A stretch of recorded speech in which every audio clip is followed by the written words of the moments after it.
In this video, I will show you how to paint realistic hair, specifically dreadlocks.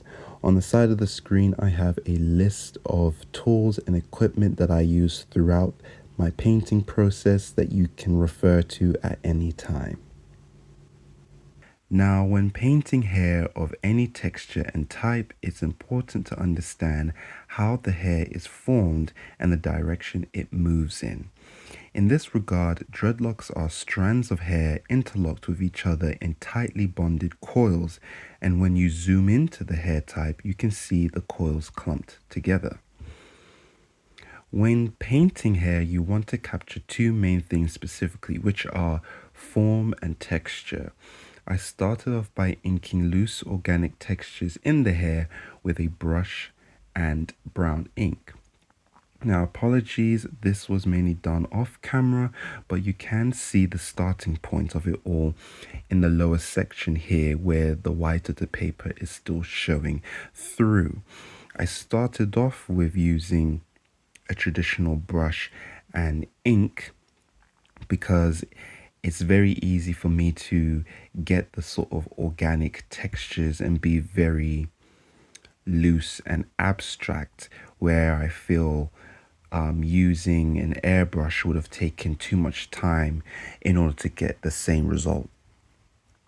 So you can see that I'm working mainly in the scalp area first, and what I'm doing is sort of filling in those white gaps that's still showing through. So where the filming begins is with the airbrushing. At this moment, I'm only concerned about getting the form of the hair by filling in the gaps, making sure no white of the paper is showing through, and that I follow the directions where the hair falls on the head.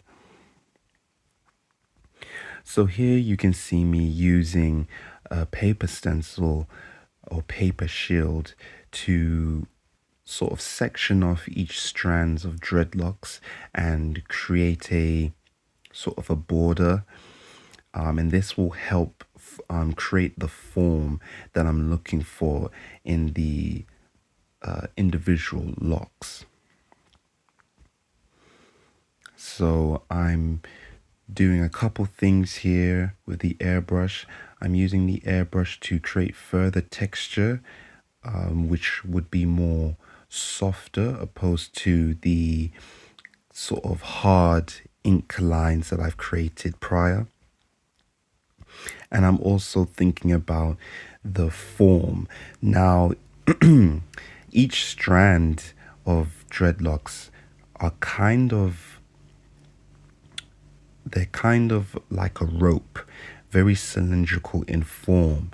So it's very subtle to see in the video, but what I'm doing is on one side, on the right side of each dreadlock, I am shading it just a tad bit darker, where the locks are bunched together, that sort of crease where both of those locks touch. I'm going to create that crease and make it a little bit darker to kind of emphasize each lock sort of overlapping one another.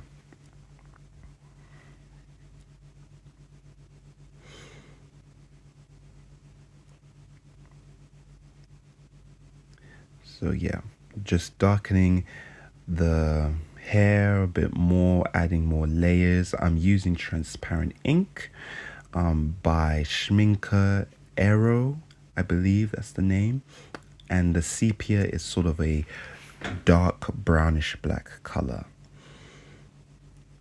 Now in this section, this is where most of the texture is going to be formed, and I'm using a white pencil because I have more control. I could have used white ink and airbrush the texture, but if you've ever used white ink before in an airbrush, or you've seen other videos where other artists have used them, you will know that white ink is notorious for creating blockage, just creating so much hassle when it comes to airbrushing, because white ink tends to be very thick and it tends to clog up your airbrush very quickly. And I didn't want to deal with that hassle, so I'm using a white pencil to get the same results. I have more control and I can work a lot faster. So what I'm doing with the white pencil is I am creating those random organic shapes, textures that you see in the hair strands. I'm moving my fingers and my wrist in a sort of spiral motion to create these coil, curly like patterns. And the white pencil just shows up so well on the dark base of the hair. If the hair was a different color, like if it was blonde or a lighter shade of brown, the pencil marks might have not come up as well. But luckily I was painting someone that had a darker hair color, so therefore the white pencil was just the perfect choice for it. Now you can see that I can't leave the texture as it is. It's unrealistic. It looks a bit cartoonish. So in the next segment, what I'm going to do is I'm going to use the airbrush and glaze over that texture. Now it seems a bit redundant, but I am using transparent ink. And transparent ink is perfect when you want to create further depth, because you are able to spray on top of the layers with additional colors, but the layers underneath still show through partially. So I'm using the same sepia ink color to paint over the pencil marks that I've made with the white colored pencil to soften out the textures and make them melt and blend in to the rest of the painting, so everything seems seamless. And subtlety is key. Rarely is in real life that you observe is very sharp and high in contrast. Majority of the time, things that you see in real life that are natural tend to be very subtle, in contrast, in transition.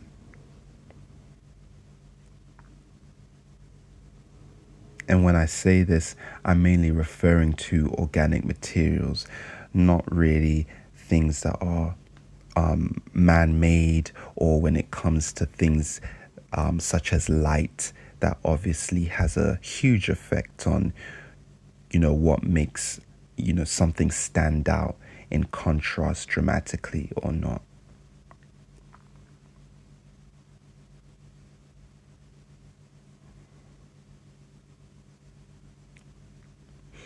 So I'm just repeating the same steps.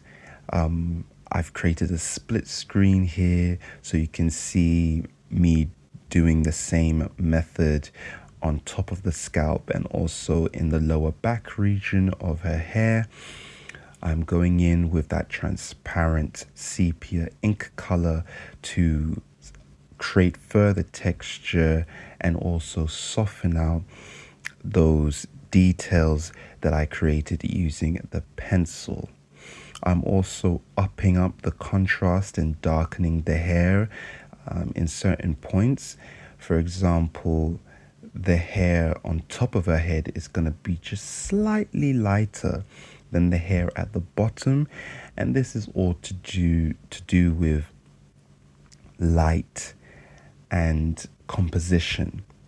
Okay, the subject matter, she's standing outside in a jungle foresty area, in ambient conditions.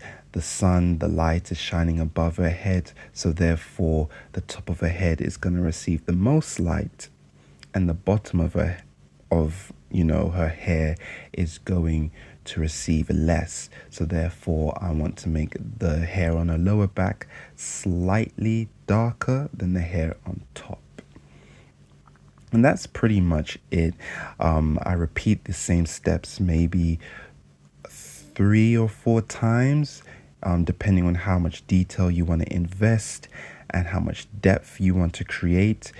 I started off with a base, creating that organic texture using a brush and ink. Then I created the form using paper stencils, freehand techniques, and just constantly layering with the airbrush and transparent ink. Then I used the white color pencil to create all the sort of coils, curly textures. And then I layered on top with a glaze using the same sepia ink color. So that concludes the video. I really hope you enjoyed it and that you've learned something today. Please, please, please give a like, a follow if you enjoy this content, if you want to know more. This stuff really encourages me to produce more, and already I can see from weeks prior that people have been engaging, and so that really is a very positive effect on me, and so I appreciate everyone for viewing and watching. So thank you.